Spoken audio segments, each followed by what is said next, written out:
They say you never forget the moment everything changes.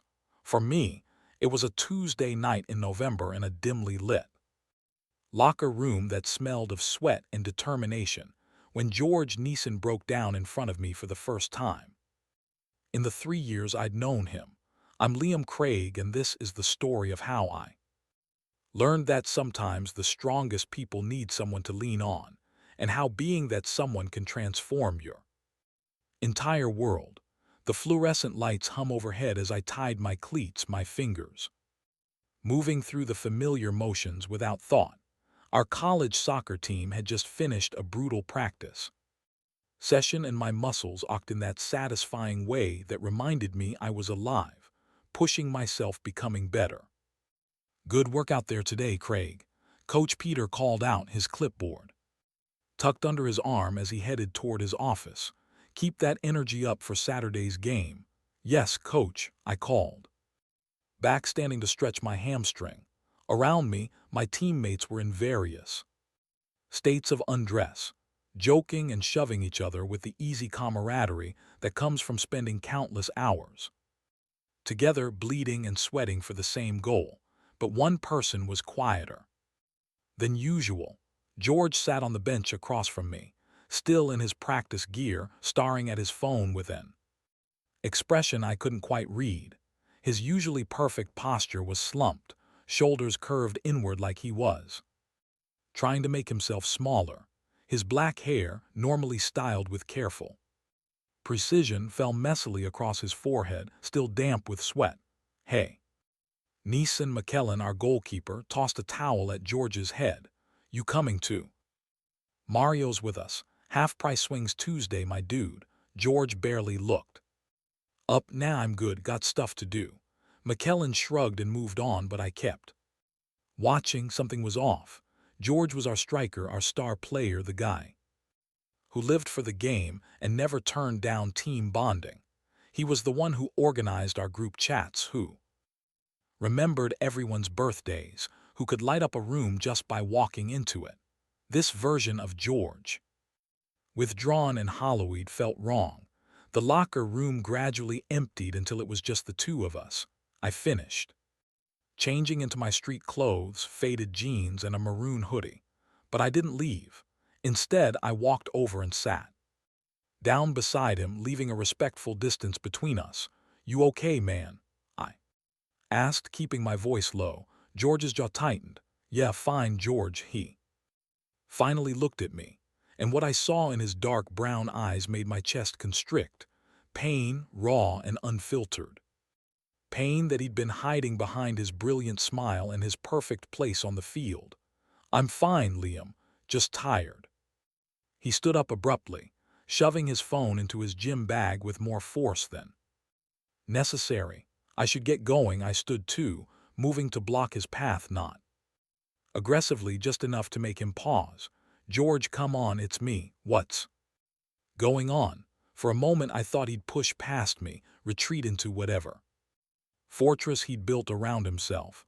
But then something in him cracked, his breath hitched, his hands trembled as they gripped the strap of his bag, and when he spoke his voice was barely a whisper.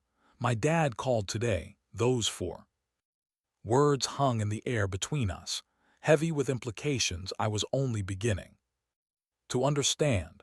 I knew George's relationship with his parents was complicated. He'd mention it in passing, usually changing the subject quickly, but I'd never pressed him on it, and I prompted gently. George let out a bitter laugh that didn't reach his eyes, and he told me that if I keep choosing this lifestyle, I'm no longer welcome at family gatherings. My mom, she just stood there, didn't say anything. His voice broke on the last word. "It's been 2 years since I came out to them, and I keep thinking maybe they'll come around. Maybe they'll see that I'm still their son, that nothing's really changed." But today he couldn't finish. His face crumpled, and I watched the strong, confident person I admired so much collapse inward, trying desperately not to fall apart. I didn't think so. I just moved forward and pulled him into my arms. George stiffened at first, his pride warring with his pain, but then he surrendered to it. His back dropped to the floor with a thud and his hands fisted in the back of my hoodie as he buried his face against my shoulder. His body shook with silent sobs, and I held him tighter, one hand pressing against the back of his head, the other wrapped firmly around his back. "I've got you," I murmured into his hair. "I've got you, George." Something shifted in that moment, something profound and irreversible. The solid warmth of his body against mine, the trust implicit in his vulnerability, the way he clung to me like I was the only solid thing in a world that had betrayed him. I'd hugged plenty of my teammates before, celebrated goals and victories with physical affection that felt easy and uncomplicated. This was different. This felt like standing at the edge of something vast and terrifying and achingly beautiful, knowing that one more step would change everything forever. We stayed in that locker room for what might have been minutes or hours. Time seemed to lose meaning. Eventually, George's breathing steadied, and he pulled back slightly, wiping at his face with the heel of his hand. "Sorry," he mumbled, not meeting my eyes. "That was—" "Don't apologize," I cut him off firmly. "Don't you dare apologize for being human, George." He looked up at me then, and I saw a surprise flicker across his features. We were close, closer than we'd ever been, and I became acutely aware of every detail about him. The way his dark eyes reflected the harsh locker room lights, the elegant line of his jaw, the small scar above his left eyebrow from a game freshman year, the full curve of his mouth that I absolutely should not have been noticing. I took a step back, creating distance, trying to ignore the way my heart was hammering against my ribs. "Have you eaten?" I asked, desperate to focus on something practical, something that didn't involve the confusing rush of feelings swirling through my chest. George shook his head. "Not hungry." "Well, I am, come on." I picked up his bag and handed it to him. "You're coming to my place. I'll make us something, and you don't have to talk about it if you don't want to. But you're not going back to your apartment alone right now." He opened his mouth, probably to protest, but I gave him my best no-nonsense look, the one my mom used to give me when I tried to go to school sick, and he closed it again. "Okay," he said quietly. "Thank you, Liam." My apartment was a modest bedroom I shared with my younger sister, Luna, who was pursuing her art degree at the same college. She was out at a gallery opening that night, so the place was empty when we arrived. Just the soft glow of the lamp she'd left on in the living room and the lingering scent of her jasmine incense. "Make yourself comfortable," I told George, gesturing toward the worn but cozy couch that dominated our small living space. "I'll see what I can put together," while I rummaged through the kitchen, pulling out ingredients for grilled cheese, sandwiches, and tomato soup, comfort food, the kind of meal that felt like a hug. From the inside, I kept glancing toward the living room. George had settled onto the couch, but he looked lost, staring at his hands folded in his lap. The narrative distance I usually maintained with my teammates felt impossible to preserve. This was George, who I'd played beside for 3 years, who could read my movements on the field like we shared one brain, who had helped me pass my physics class sophomore year, who laughed at my terrible jokes and remembered that I like my coffee with way too much sugar. George, who I'd never let myself look at too closely because acknowledging what I felt when I was near him seemed dangerous. I'd known I was bi since high school, had even dated a guy briefly senior year, but I'd been careful about who I told. My family knew and accepted me completely, which was a blessing not everyone received, but I'd learned to read a room to gauge when it was safe to be fully myself. The soccer team was progressive and supportive in theory, but I'd still kept that part of my life relatively private. And I definitely never let myself consider any of my teammates as anything other than friends and brothers in arms. Until tonight, When every wall I'd carefully constructed seemed to be crumbling soups on, I announced carrying to bowls and plates into the living room. I set them on the coffee table and settled onto the couch beside George close enough that our shoulders almost touched. He looked at the food, then at me, and a small genuine smile tugged at his lips. Grilled cheese and tomato soup. My grandmother used to make this for me when I was sad. Good comfort food is universal, I said, handing him a bowl.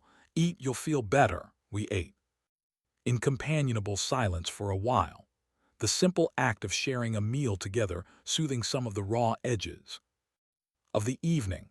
George's color improved and some of the tension left his shoulders. Can I ask you something? He said eventually, setting his empty bowl aside. Anything. How did your family react? When you told them? I paused, considering my words carefully.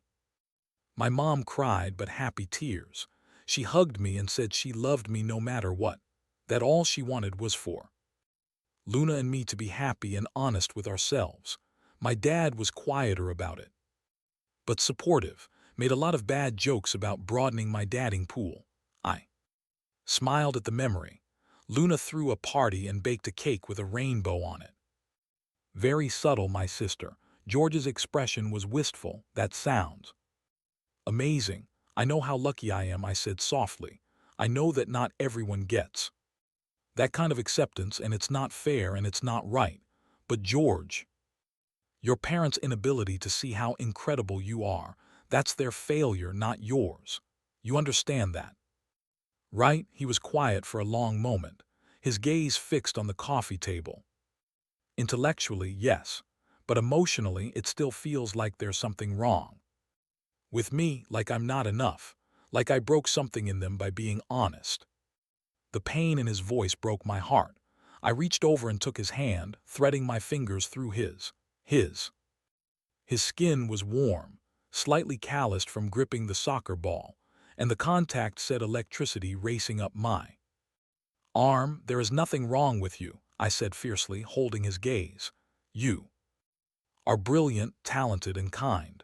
You light up every space you enter. You make everyone around you better just by being yourself. Your parents are missing out on knowing the real you.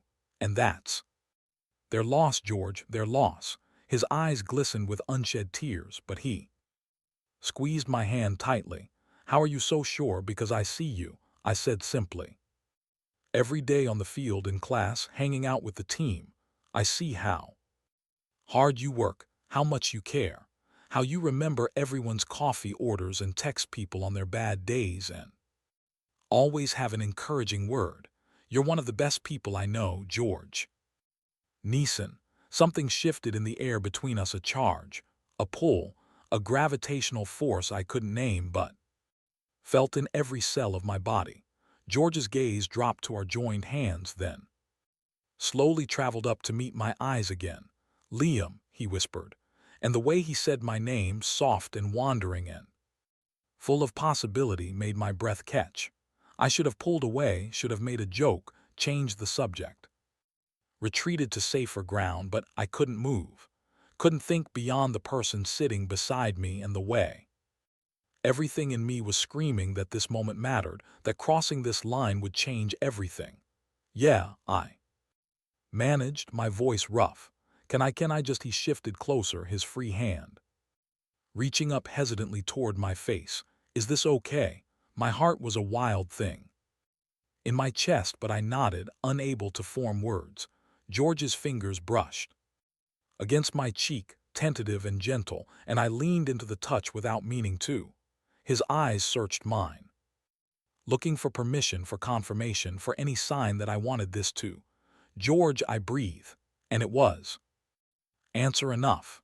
He closed the distance between us slowly, giving me every opportunity to pull away, but I didn't want to. When his lips finally met mine, soft and questioning and tasting faintly of tomato soup, everything else fell away. The kiss was tender, almost chaste, just a gentle press of mouth, a shared breath, a moment suspended in amber, but it felt like the world tilting on its axis, like coming home.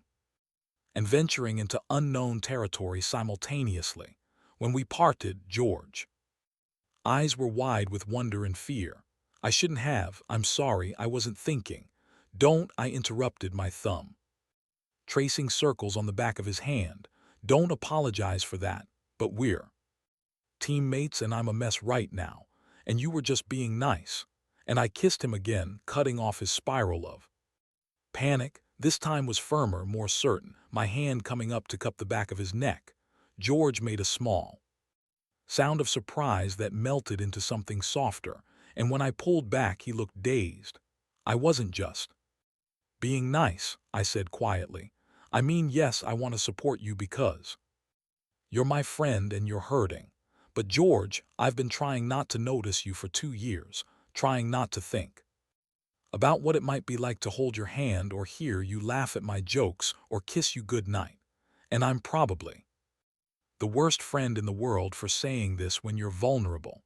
But I won't let you think that kiss was a pity. George stared at me like I just revealed I could fly. 2 years, maybe. Longer, I don't know. It's been this gradual thing, this slow realization that what I felt when you were around wasn't the same as what I felt with everyone else. I took a shaky breath. But I thought you were straight. And even if you weren't, I didn't want to risk our friendship or make things weird on the team, so I just tried to ignore it. I thought you were straight, George said, a laugh bubbling up despite everything. I've been nursing the most pathetic crush on you since sophomore year, convinced it was hopeless. Sophomore year, I echoed, stunned. Since when? Remember that game against State? You got a red card defending me after that from their team tried to start a fight. You didn't even hesitate, just stepped between us and took the hit. For the team, George's smile was soft with memory. I think I fell a little bit in love with you right there on that field. My chest felt a full emotion swelling until I could barely breathe. We're idiots, complete idiots, George agreed, and then we were both laughing, the tension breaking into something bright and hopeful. The thing about crossing a line you can never uncross is that the territory on the other side is both thrilling and terrifying in equal measure. George stayed. That night we talked until 3:00 in the morning, curled up on opposite ends of my couch, sharing stories we'd never told anyone else. He told me about growing up as the perfect son, the model student, the athlete who made his immigrant parents proud, and how carrying the weight of their expectations had felt like slowly suffocating. I told him about the fear I'd felt coming out even with supportive parents, about the bisexual eraser I'd experienced, about feeling like I existed in the spaces between labels. When Luna came home around midnight, she took one look at us, and mount about time before disappearing into her room with a knowing smile. Nothing explicitly happened that night beyond talking and the occasional brush of hands, but it felt intimate in ways I'd never experienced. Vulnerability, I was learning, was its own kind of intimacy. George crashed in my bed while I took the couch. We both agreed we needed to take things slow, figure out what this was between us before diving in. But when I woke up at dawn to use the bathroom, I found him standing in my doorway, backlit by the early morning light. Can't sleep? I asked, my voice rough with sleep. He shook his head. Keep thinking I dreamed last night. You didn't? I stood padding over to him in my wrinkled t-shirt and boxer shorts. In the gentle morning light, George looked younger, softer. The usual armor he wore stripped away. Last night was real, Liam. He said my name like a prayer. What do we do now? It was the question I'd been asking myself too. We had practice for a few hours. We'd have to face our team, our coaches, the complicated reality of whatever this was blooming between us. We take it one day at a time. I said finally, we figure out what we want, communicate honestly, and we don't rush anything. This thing between us, it's too important to mess up by moving too fast. George nodded slowly, then stepped forward and wrapped his arms around me. I held him close, breathing in the faded scent of his cologne mixed with my laundry detergent, feeling the steady beat of his heart against my chest. "Thank you," he murmured against my shoulder, "for last night, for seeing me, for everything. Always, I promised and meant it with every fiber of my being." Practice that afternoon was both completely normal and entirely surreal. Coach Peter ran us through drills with his usual intensity, barking corrections and encouragement in equal measure. McKellen performed his dramatic saves with typical flair. Jamie, our midfielder, complained about the heat despite it being November. George and I moved through the exercises with our usual synchronicity, that wordless understanding we developed over years of playing together, but now every pass carried extra weight, every brief touch as we practiced plays felt charged with meaning, every shared glance held entire conversations. "You two are on fire today," the coach called out after George and I executed a particularly complicated play perfectly. "Whatever you're doing, keep doing it." If he only knew. McKellen jogged up to us during a water break, squinting suspiciously between George and me. "Okay, what's going on? You're both being weird." "Weird how?" George asked, his expression carefully neutral. "I don't know, different, weird, good, weird." McKellen took a long drink from his water bottle, still watching us. "Did you guys finally hook up or something?" I choked on my water. George's eyes went wide. McKellen's mouth dropped open. "Oh my God, you did. You actually," he let out a whoop of laughter. Jamie, you owe me $20. I told you it would happen before winter break. You bet on us." George sputtered as James jogged over, already pulling out his wallet with an exaggerated groan. "Dude, the entire team has had bets going since last season," McKellen said, completely unapologetic. "You'd have been dancing around each other forever." It was painful to watch. My face was burning. "The entire team knew that you were into each other." "Obviously," James handed McKellen a $20 bill. "We were starting to think we'd need to lock you in a closet or something, no pun intended." George looked at me and I looked at him, and suddenly we were both laughing. The kind of laughter that comes from relief and absurdity and joy all mixed together. "So, you guys are cool with this?" George asked, his voice tentative despite the laughter. McKellen threw an arm around his shoulders. "George, man, we just want you to be happy, both of you. Love is love. You know, plus, if you being together makes you play even better, that's a win for the whole team." "Very romantic, McKellen," James said dryly, but he was smiling too. "But seriously, we've got your backs, both of you." The acceptance washed over me like warm rain. I'd been prepared for awkwardness, for potential judgment, for the team dynamics to shift uncomfortably. Instead, I was reminded that I'd chosen good people to surround myself with, people who saw beyond labels to the humans underneath. Over the next few weeks, George and I navigated the delicate dance of becoming more than friends while maintaining our team dynamic. We were careful not to be overly affectionate during practices or games, but we stopped hiding the lingering looks, the way we gravitated toward each other, the inside jokes that had taken on new meaning. Our first official date was refreshingly normal dinner at a small Thai restaurant off campus, followed by a walk through the botanical gardens that stayed open late. George held my hand as we strolled past illuminated sculptures and winter blooming plants, and it felt both monumental and perfectly natural. "I used to come here when I needed to clear my head," George told me, pausing beside a fountain where lights danced across the water. "After that call from my parents, I sat here for hours trying to figure out if I should go back in the closet, if it would be easier to just pretend." "What stopped you?" I asked, squeezing his hand gently. "You actually," he turned to face me. "The fountain." Lights painting shadows across his beautiful face. "I kept thinking about how you carry yourself, confident and unapologetic but also kind.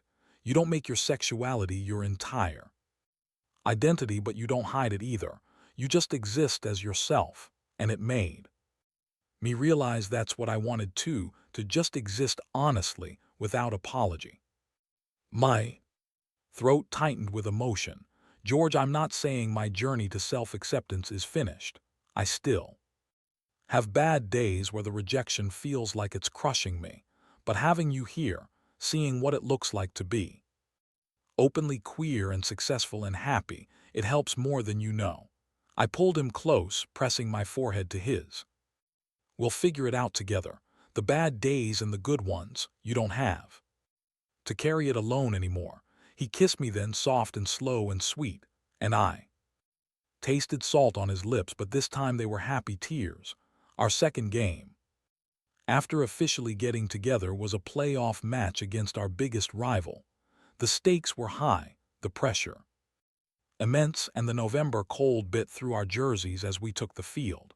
I could see the tension in George's shoulders, the way he bounced on his toes, channeling nervous energy into movement. We talked the night before about his worry that our relationship might affect his game, that he'd be too distracted or the team would treat him differently. I caught his eye across the field and gave him our signal. To taps to my chest right over my heart. It had always meant, I've got your back on the field, but now it meant so much more. George's expression softened and he returned the gesture. The whistle blew. What followed was perhaps the best 90 minutes of soccer I'd ever played. George and I moved like extensions of each other, anticipating passes before they happened, creating opportunities from nothing. When he scored our first goal 20 minutes in, he ran straight to me, and I caught him in a hug that might have lasted a fraction of a second too long to be merely friendly. But no one cared because we were winning. The second goal came in the 73rd minute. I stole the ball from their striker, passed to Jamie, who sent it flying to George. He was surrounded by defenders. The angle impossible, but he didn't hesitate.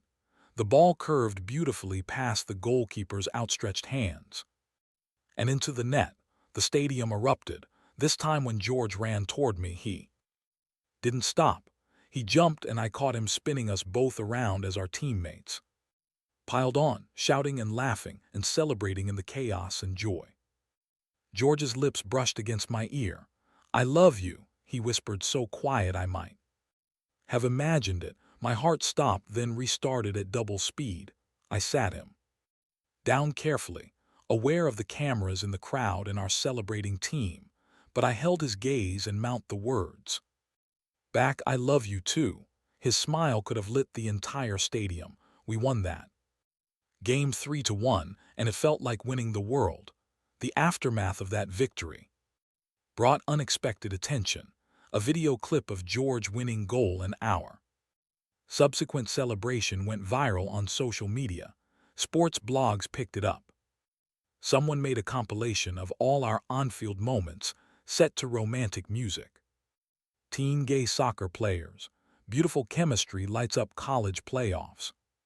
One headline read, I found George in the library 2 days later, scrolling through the comments on one of the videos, his expression unreadable. Hey, I said softly, sliding into the chair beside him. How are you feeling about all this? He was quiet for a moment, then turned the screen toward me. The comments were overwhelmingly positive.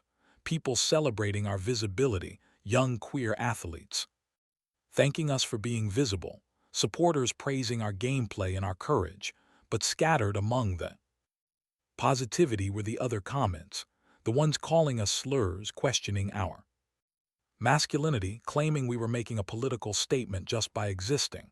It's weird, George said. Finally, I knew intellectually that being openly queer and visible would attract both support and hate, but seeing it written out, seeing strangers have such strong opinions about my life, it's surreal. We can ask them to take the videos down, I offered. We don't owe anyone our story. No, George shook his head firmly. I want to leave them up because for every person leaving a hateful comment, there are 10 others saying we helped them, that we gave them hope. There's a kid in the comments who said watching us helped him come out to his team. Another person said we reminded them that joy is possible, that love is possible.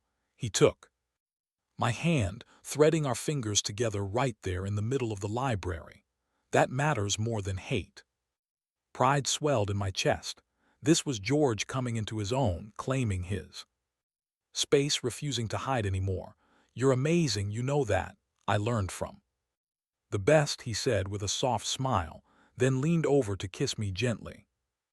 Few other library patrons glanced our way, but most just smiled and went back to their studying. It was such a small moment, such a simple gesture of affection, but it felt revolutionary. Thanksgiving break approached with complicated emotions. Luna and I were heading home to our parents' place. 4-hour drive to our hometown. George had been planning to stay on campus. Going home wasn't an option, not with his parents' continued rejection. The thought of him spending the holiday alone made my chest ache. Come with us, I said one evening as we lay on my bed, his head resting on my chest while I played with his hair. Luna was out giving us the rare privacy we cherished. George stiffened slightly. Liam, I can't intrude on your family's holiday. You wouldn't be intruding. I already asked my mom and she said she'd love to have you. Quote, anyone who makes my son this happy is always welcome at our table. He lifted his head to look at me, vulnerability written across his features. You told your parents about us last week video call. Luna was there, too, being her typical chaotic, supportive self. I kept his face in my hands. They're excited to meet you. Properly, no pressure, no expectations. Just good food, bad movies, and a family who will welcome you exactly as you are. Tears welled in George's eyes. Liam, you don't have to decide now, I said gently, brushing away the tears that spilled over. But know that the invitation is genuine and you will be wanted there. Not as my boyfriend, though that's pretty great too, but as George, as you. He kissed me then, deep and slow and full of emotions too big for words. When we finally parted, he was smiling through his tears. Okay, he whispered, I'd love to come. The 4-hour drive to my hometown felt like both an eternity and the blink of an eye. Luna claimed the front seat, controlling the music and providing running commentary on everything from her latest art project to the conspiracy theory that birds aren't real. George and I sat in the back, his hand resting on my thigh, both of us trying not to be too obvious while Luna pretended not to notice. So, George, Luna said during a lull in her monologue, turning to grin at us over the sea, I should warn you that Mom is going to absolutely adore you. Dad is going to pretend to be intimidating for exactly 5 minutes before offering you his special hot chocolate. And our grandmother will probably try to set you up with every eligible person she knows before realizing you're already taken. Luna, I groaned. What? I'm managing expectations. She turned back around, but I caught her knowing smile in the side mirror. George laughed, the sound relaxing some of the tension I'd felt in his body since we left campus. Noted, any other warnings? Yeah, don't beat Dad with cards. He's a sore loser, Luna, it's true. We pulled into my parents' driveway just as the sun was setting, painting the sky in shades of orange and purple. The house looked exactly as I'd left it, a modest story with blue shutters, and the garden my mom tended with almost religious devotion. The porch light was already on, and I could see movement through the front window. George took a deep breath and I squeezed his hand. You ready? As I'll ever be. We barely made it up the front steps before the door flew open and my mom appeared, her dark hair pulled back in a ponytail, wearing the apron that said kiss the cook that Dad had bought her as a joke years ago. Me Joe.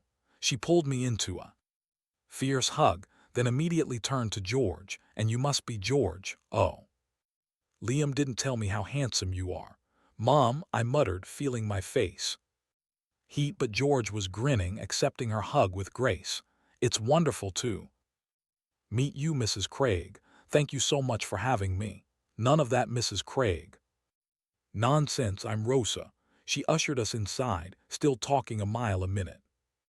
And you're welcome here anytime, sweetheart. Liam's been talking about you nonstop. George this, George that. I was beginning to think he'd made you up. I have not been talking about him nonstop. I protested weakly. Luna snorted, yes, you have. My dad appeared from the kitchen, wiping his hands on a dish towel. He was tall and broad-shouldered, his black hair threaded with silver, and he had the kind of steady presence that made everyone feel safe. He shook George's hand firmly. Welcome, son. Liam speaks very highly of you. Thank you, sir. It's an honor to be here. Dad's expression softened into a smile. Please call me Carlos.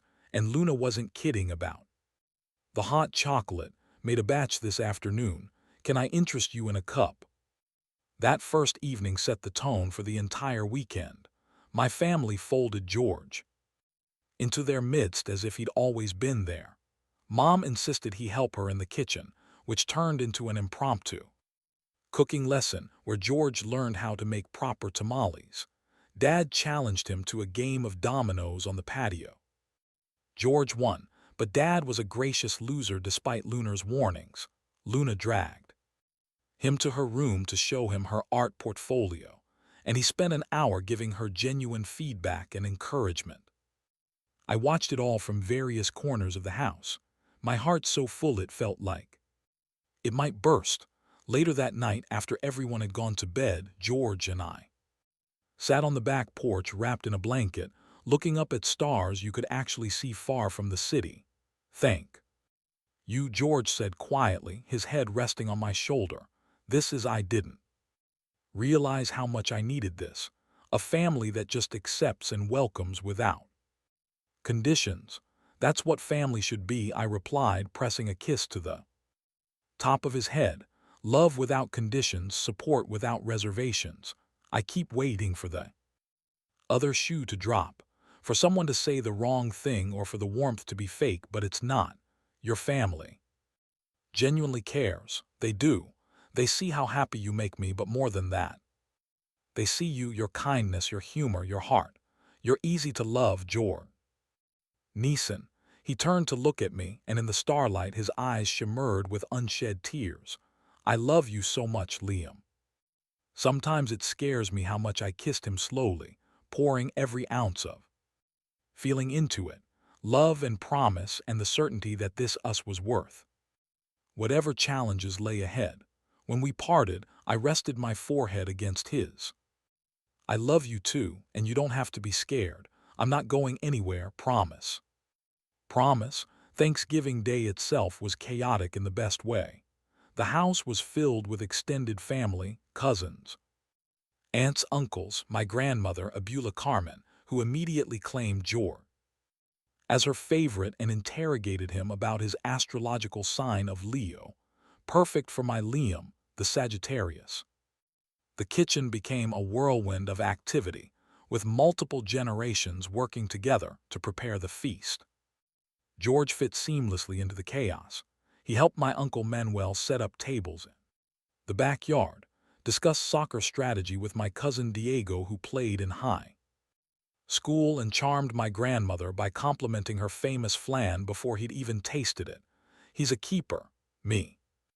Joe Abuela Carmen whispered to me in Spanish as we watched George laugh at one of my dad's terrible jokes. Don't let this one go. I don't plan to, Abula.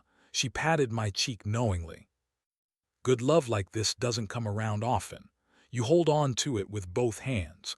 When we finally sat down to eat, 23 people crammed around hastily assembled tables in the backyard, bundled in sweaters against the November chill. My dad stood to say grace. We give thanks today for family, he began, his deep voice carrying across the gathering, for those who are here and those who are with us in spirit. We're grateful for the love that binds us, the food that nourishes us, and the blessing of welcoming new people into our hearts. His eyes found George and he smiled. Warmly, George, we're so happy you're here. Thank you for making our son so happy and for letting us share this day with you, your family now, and our table. We'll always have a place for you. George's eyes went glassy with tears. I took his hand under the table and squeezed around us. The family echoed their agreement with warm affirmations and raised glasses. To family, my mom added, lifting her wine glass in all its beautiful chosen forms. To family, everyone chorus. I glanced at George and saw my own emotions reflected back at me, gratitude, belonging, love, and the profound recognition that families aren't just born, they're built through acceptance and care. That night, after the dishes were done and the leftover food was carefully packaged, George and I escaped to my childhood bedroom. It was strange being back in the space that held so many memories. Posters of soccer players and bands I'd loved in high school, shelves full of trophies and books, the twin bed that suddenly seemed very small with the grown men in it. We lay facing each other, the room lit only by the street light filtering through the window, our legs tangled together. Thank you, George whispered, his fingers tracing patterns on my arm. For today, for your family, for showing me what unconditional love looks like. You deserve all of that and more, I replied, catching his hand and bringing it to my lips.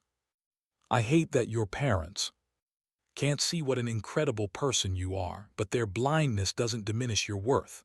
I know, I'm starting to really believe that now.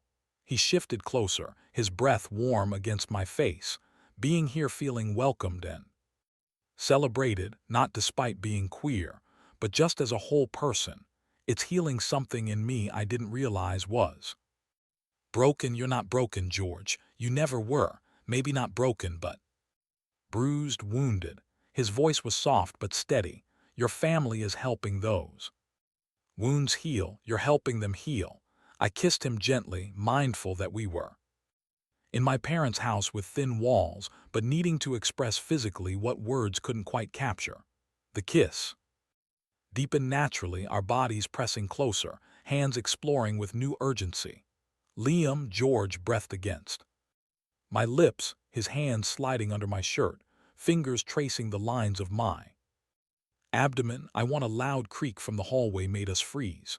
We held our breath, listening, and heard my dad's distinctive footsteps heading toward the bathroom. George buried his face in my shoulder, his body shaking with silent laughter. Mood killer. Definitely not doing this in my childhood bedroom with my entire family down the hall. I agreed, laughing quietly. But someday soon, he echoed, and the promise in those words sent heat racing through my veins. We settled for holding each other instead, exchanging soft kisses and whispered conversation until sleep claimed us both. And if my family noticed that we were both still in my room come morning, no one mentioned it. The drive back to camp a Sunday evening felt melancholy.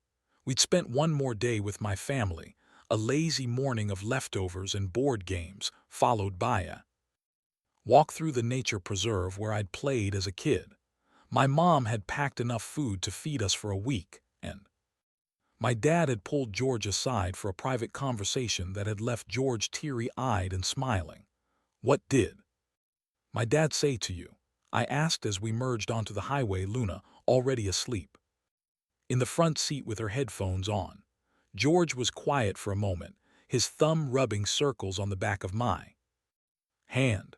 He told me that he could see I'd been through some tough times with my own family and that he wanted me to know I had a place with yours if I wanted it. He said. George's voice cracked slightly. He said he'd be proud to think of me as a son and that his door was always open. My vision blurred with tears. That's my dad, man, a few words, but when he speaks, he means every syllable. I told him thank you, that it meant more than I could express, and he just hugged me and said, that's what fathers are supposed to do, love and support their children. No conditions. I almost broke down right there. He's right, though, that is what parents are supposed to do. I brought our joined hands to my lips, and I'm sorry yours can't see that, but I'm glad mine can be there for you. Me too, George said softly. It doesn't erase the pain of my own parents' rejection, but it makes it more bearable, knowing that chosen family is just as real and valid as blood family. The rest of the semester passed in a blur of games, finals, and stolen moments together. Our team made it to the regional championships. We lost in a heartbreaker. That went to penalty kicks, but we played our hearts out and had nothing to regret. The viral attention had mostly died down, though we still got recognized occasionally on campus. Some interactions were positive, others less so, but we handled them together.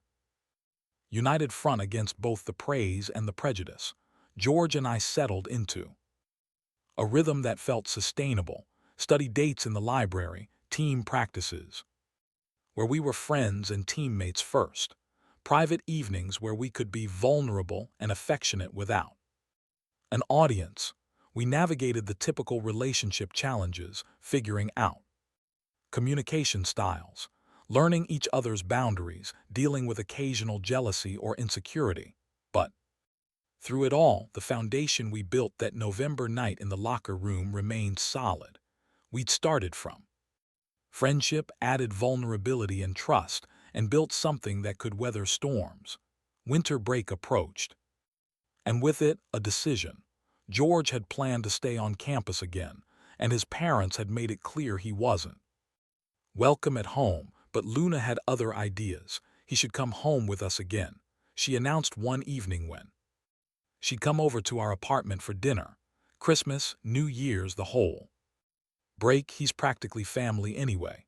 Luna, I can't impose on your family for 2 weeks, George protested, though I could see the longing in his eyes. It's not imposing if you're invited.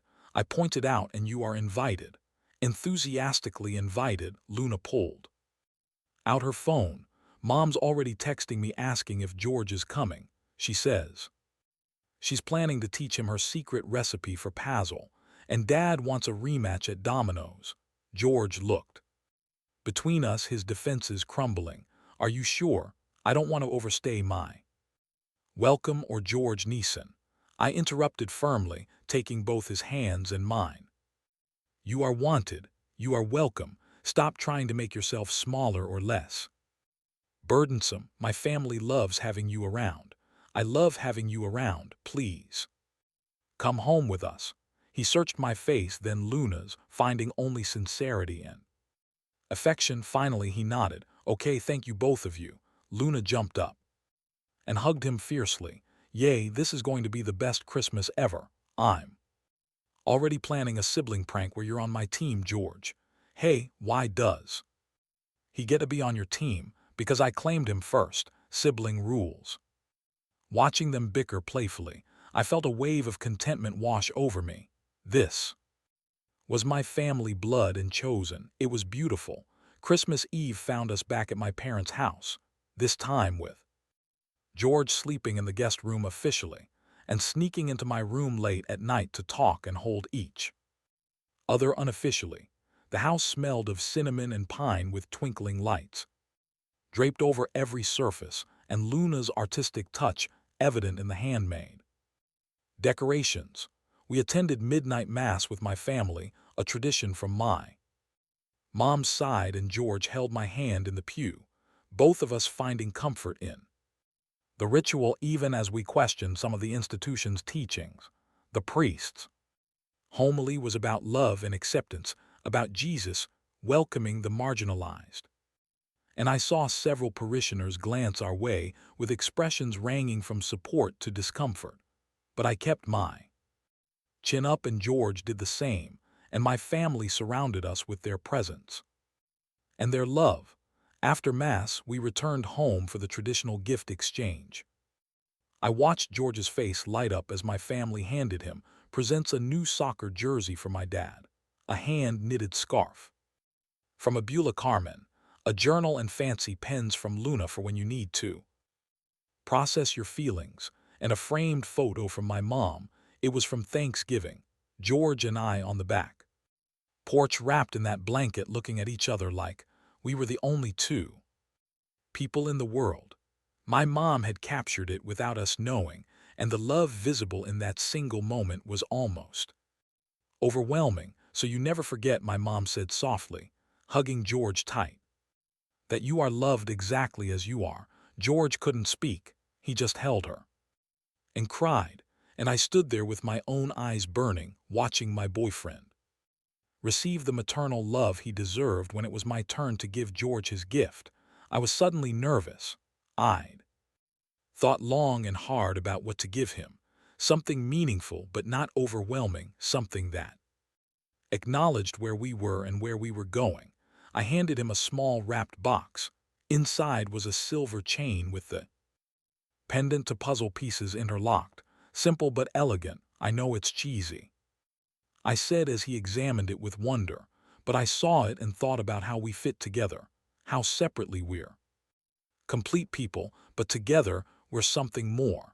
And I wanted you to have something that reminded you that you're not alone anymore, that you have someone who chooses you every day. George's hands trembled as he fastened the chain around his neck, the pendant resting just below his collarbone. It's perfect. He seemed to struggle with words, then pulled out his own gift.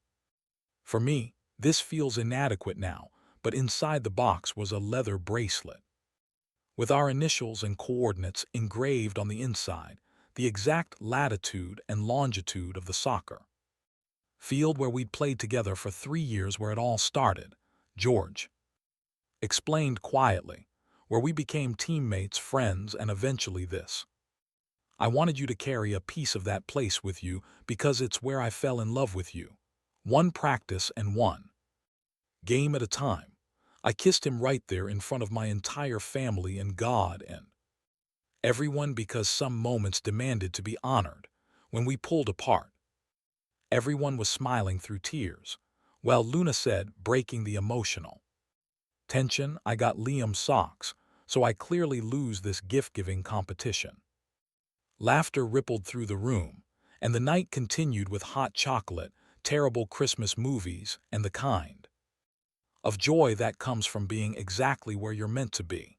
New Year's Eve brought an unexpected development.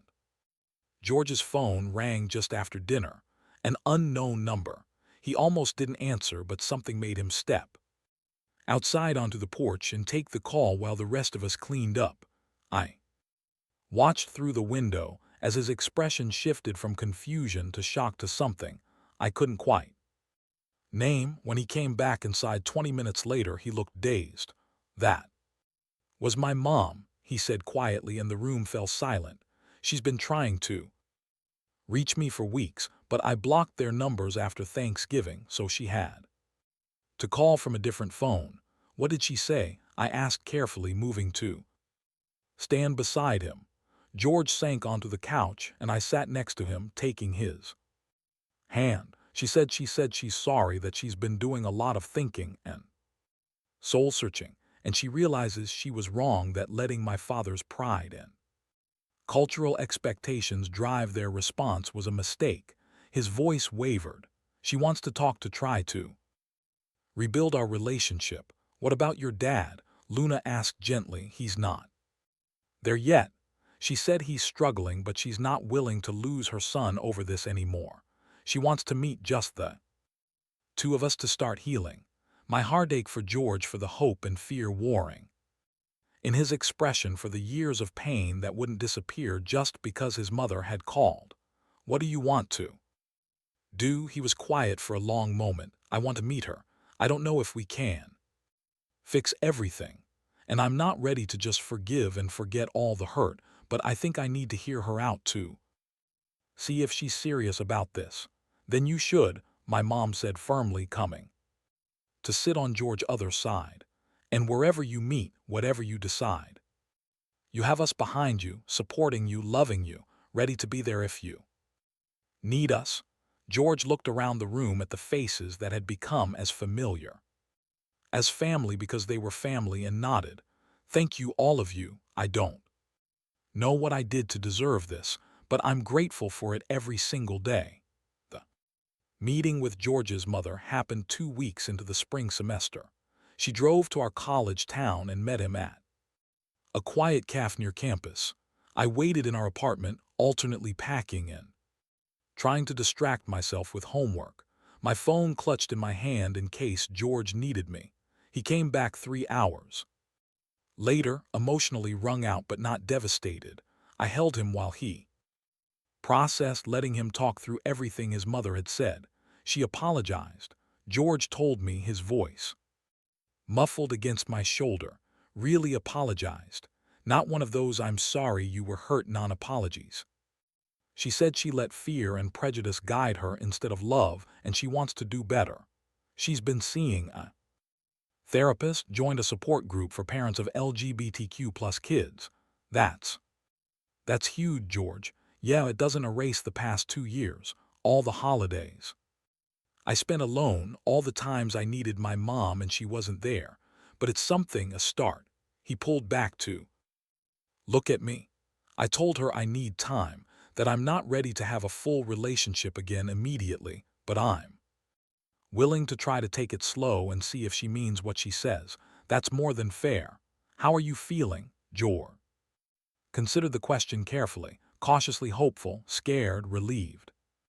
That maybe I won't have to choose between being myself and having a relationship with at least one of my parents. Grateful that I have you and your family to fall back on if this doesn't work out. You'll always have us. I promised. No matter what happens with your mom. He kissed me softly. I know. And that knowledge is what makes it possible for me to risk hopping again. Spring semester brought new challenges and joys. Our soccer season started strong. George and I were named captains, a decision that felt right and earned. We led our team not just with skill, but with the kind of partnership that came from trust and love. George relationship with his mother slowly, carefully rebuilt. They had lunch every few weeks, text conversations that grew longer and more personal. She came to one of our games and met me briefly. Awkward but civil, she still had a long way to go, and George's father remained absent from the reconciliation. But progress was progress. My family continued to embrace George fully. He spent spring break with us, helped my dad build a new fence, taught Luna some soccer tricks, and bonded with Abula Carmen over cooking shows. He's good for you, Luna observed one night when we were doing dishes together. You're lighter with him, more yourself. He is good for me, I agreed. We're good for each other. That's how you know it's real, she said wisely, despite being 3 years younger, when you don't have to perform or pretend, when you can just be. She was right. With George I could just be fully, completely, without reservation. The season culminated in the national championship tournament. We'd fought hard to get there, every player pushing beyond their limits. The team functioning like a single organism with many parts. The final game was against the top-ranked team in the country, a powerhouse program that hadn't lost all season. We were the underdogs, the scrappy team that had no business being there. We didn't care.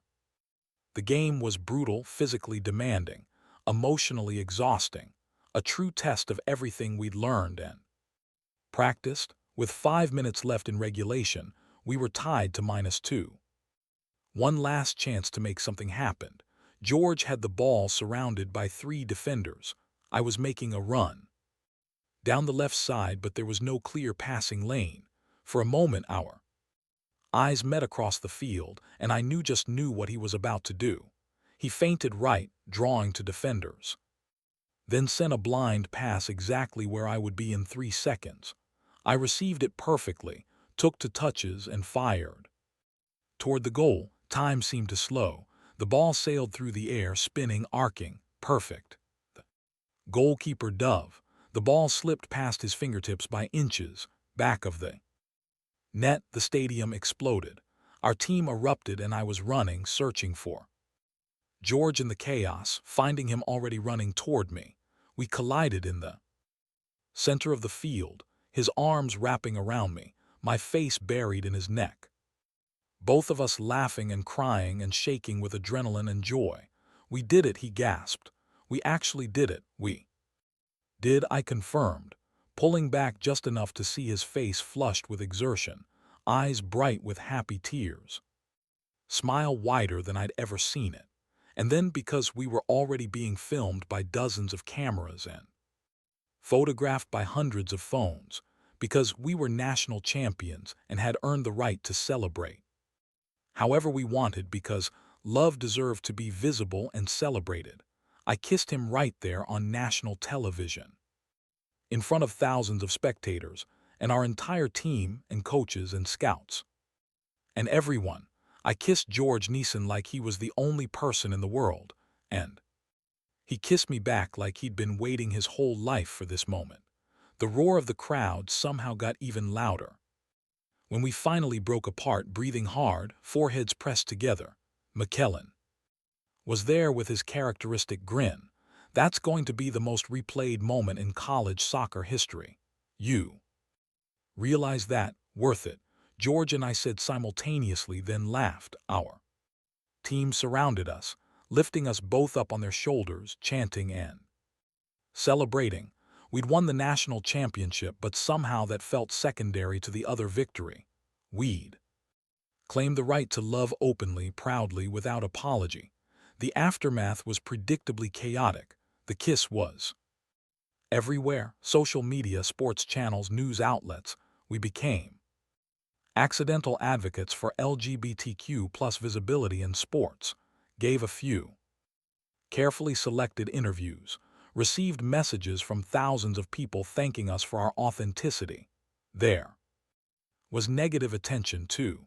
Of course, bigots and trolls who couldn't handle seeing two men in love, but for every hateful message, there were 10 positive ones. Parents thanking us for giving their queer kids role models. Athletes coming out because they'd seen us and felt brave enough to live truthfully. Young people saying we'd help them accept themselves. Is this weird for you? George asked one evening as we lay in his apartment scrolling through some of the messages. Being kind of famous, having strangers know our story, I considered the question honestly. Sometimes I never wanted to be a spokesperson or activist. Exactly. I just wanted to play soccer and be with the person I love. I turned to look at him. But if our relationship helps even one person feel less alone or more accepted, then yeah, it's worth the weirdness. George smiled, setting his phone aside to give me his full attention. When did you get so wise? Probably around the time a beautiful, talented, kind man fell apart in my arms and trusted me with his heart. That man sounds pretty lucky. We're both lucky, I corrected, pulling him close. We found each other, we fought for this, and we get to keep choosing each other every single day. That's not luck. That's intention in love and work. He kissed me slowly, thoroughly, in the way that still made my heart race even after all these months together. I love you, Liam. Craig, thank you for seeing me, for supporting me, for being exactly what I needed when I didn't even know I needed it. I love you too, George Neeson. Thank you for letting me be there, for trusting me with your vulnerability, for showing me what it means to be brave. We held each other as the sun set outside his window, painting the room in shades of gold and amber. Tomorrow would bring new challenges, final exams, graduation planning, decisions about the future, and whether we'd both pursue professional soccer or different paths entirely. But tonight, we had this moment, this perfect piece of being exactly where we belonged. The apartment George and I shared was small, but ours filled with soccer memorabilia, photos of our teams and our families, Luna's artwork on the walls. We'd both been drafted to professional teams, miraculously ending up in the same city. And life was busy and challenging, and more fulfilling than I'd ever imagined. George's mother had become a regular presence in our lives, attending games, learning to be the parent George deserved. His father had reached out tentatively a few months ago, and they were taking tiny, careful steps toward reconciliation. It wasn't perfect and some wounds would always ache, but healing was happening. My family had officially adopted George in all the ways that mattered. Abuela Carmen introduced him as her grandson. My parents had a stocking with his name on it, hanging year-round, and Luna called him at least twice a week to gossip and share memes. We built a life together, not without challenges but grounded in communication, respect, and the deep love that had started in a locker room when one person needed support and another refused to let him face his pain alone. "Hey," George called from the kitchen where he was attempting to make dinner. "Come look at this." I padded over in my socks to find him holding his phone, showing me an email. It was from a LGBTQ plus youth organization asking if we'd be interested in speaking at their annual conference, sharing our story with young queer athletes who were struggling to find acceptance. "What do you think?" George asked, his eyes searching mine. I thought about that scared, hurting version of George who'd broken down in my arms. I thought about all the messages we'd received from people who said our visibility had changed their lives. I thought about the responsibility and privilege of using our platform for good. "I think we should do it," I said, "if our story can help even one kid feel less alone, less broken, more hopeful, then we have to share it." George's smile was radiant. "Yeah, that's what I thought too." He kissed me soft and sweet, and I wrapped my arms around his waist, holding him close. Through the window, I could see the city lights beginning to twinkle as evening fell. Somewhere out there were people struggling with the same pain George had faced, the same fear of rejection, the same desperate need for acceptance and love. And if our story could be a light for them, showing that happiness was possible, that love was real, that families could be chosen and built through intention and care, then every challenge we'd faced was worth it. "I love our life," George murmured against my lips. "Me too," I replied, "me too." And in that moment, in our small apartment that smelled of slightly burnt dinner and dreams coming true, surrounded by evidence of the family and love we built, I knew with absolute certainty that this U.S. was exactly what I'd been searching for my entire life. George had needed support, and I'd become more than a friend. I'd become his partner, his home, his chosen family, and he'd become mine.